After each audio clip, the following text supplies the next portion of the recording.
बहुत कदीम ज़माने की बात है। बाबिल की सल्तनत में नमरूद नामी एक बादशाह हुकूमत करता था।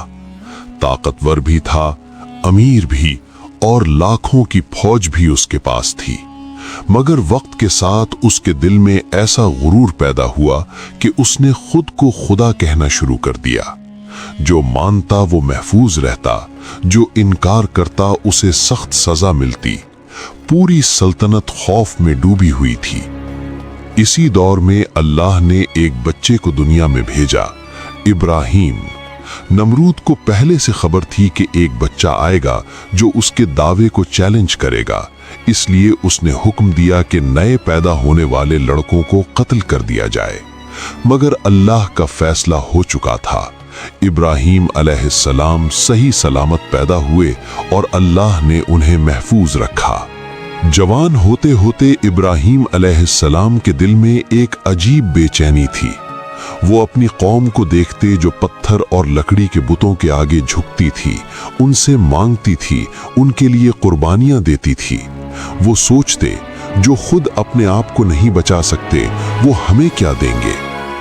एक रात उन्होंने आसमान की तरफ निगाह उठाई। एक चमकता सितारा नजर आया, गुरूब हो गया। चांद तुलू हुआ, वो भी डूब गया। सूरज निकला, सबसे बड़ा और रोशन, मगर वो भी शाम को छुप गया। तब उन्होंने पूरे यकीन के साथ ऐलान किया, मैं इन डूबने वालों को पसंद नहीं करता। मैं अपना रुख उस जात की तरफ मोड़ता हूं जिसने जमीनों आसमानों को बनाया, और मैं मुशरिकों में से नहीं हूं। उन्होंने अपनी कौम को समझाना शुरू किया, मगर लोग न माने। उनके वालिद आजर जो खुद बुत तराशते थे, नाराज हुए और घर से निकालने की धमकी दी, मगर इब्राहीम अलैहिस्सलाम अपनी जगह कायम रहे। एक दिन पूरी कौम त्योहार के लिए शहर से बाहर गई। इब्राहीम अलैहिस्सलाम ने बीमारी का उज़्र पेश किया, और जब सब जा चुके तो वो उस बड़े मंदिर में दाखिल हुए जहां कौम के तमाम मुक़द्दस बुत सजे हुए थे। हर बुत के सामने खाना रखा हुआ था जो कौम उन्हें चढ़ा कर गई थी। इब्राहीम अलैहिस्सलाम ने बुतों को देखा और कहा, खाते क्यों नहीं, बोलते क्यों नहीं? कोई जवाब ना आया। तब उन्होंने कुल्हाड़ा उठाया और एक एक करके तमाम छोटे बुतों को तोड़ डाला। सिर्फ सबसे बड़ा बुत बाकी छोड़ा और कुल्हाड़ा उसके गले में लटका दिया। कौम वापस आई तो मंजर देखकर आग बगोला हो गई। किसी ने आवाज लगाई, हमने एक नौजवान को इन बुतों का मजाक उड़ाते सुना था, उसका नाम इब्राहीम है। फौरन उन्हें गिरफ्तार करके सबके सामने पेश किया गया। कौम ने चीख कर पूछा, क्या तुमने हमारे खुदाओं के साथ ये किया?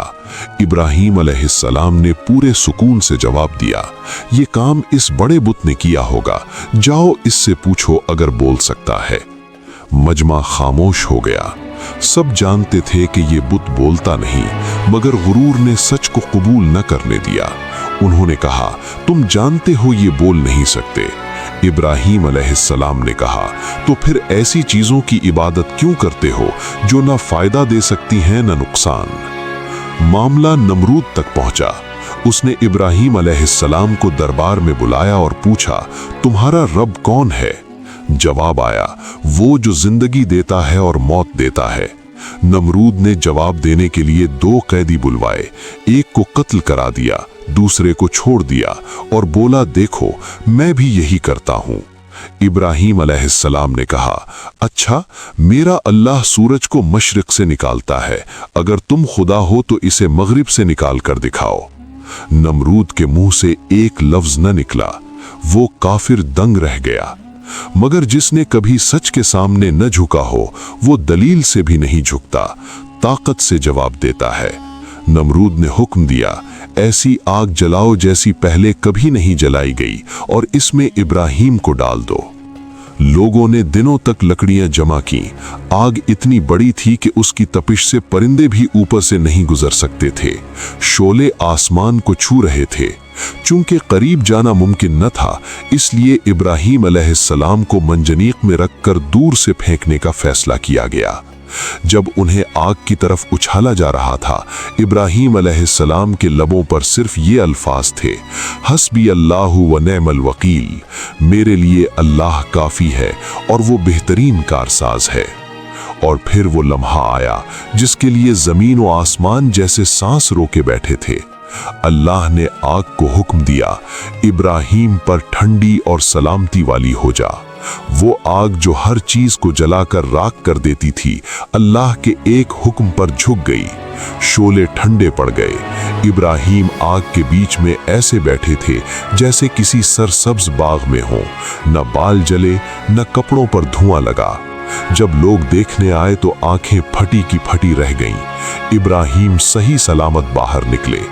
ये खुला मौजज़ा था, मगर नमरूद ने फिर भी ईमान कबूल न किया, क्योंकि जो दिल बंद हो उसे मौजज़े भी नहीं खोलते। इब्राहिम अलैहिस्सलाम ने इसके बाद हिजरत की, मुख्तलिफ सरजमीनों पर गए और तौहीद का पैगाम फैलाते रहे। अल्लाह ने उन्हें खलीलुल्लाह, अपना दोस्त का लक़ब दिया। और नमरूद, रिवायत है कि दुनिया की सबसे हकीर मखलूक, एक मच्छर ने उसके दिमाग में घुसकर उसे तबाह कर दिया। वो बादशाह जिसने खुद को खुदा कहा था, एक मच्छर के सामने बेबस हो गया। ये वाक़या हमें एक अबदी सच्चाई सिखाता है कि जब इंसान का ईमान मजबूत हो तो दुनिया की सबसे बड़ी आग भी उसे नुकसान नहीं पहुंचा सकती, और जब दिल में गुरूर हो तो दुनिया की सबसे बड़ी सल्तनत भी उसे नहीं बचा सकती। हक हमेशा गालिब आता है और बातिल आखिरकार मिट जाता है।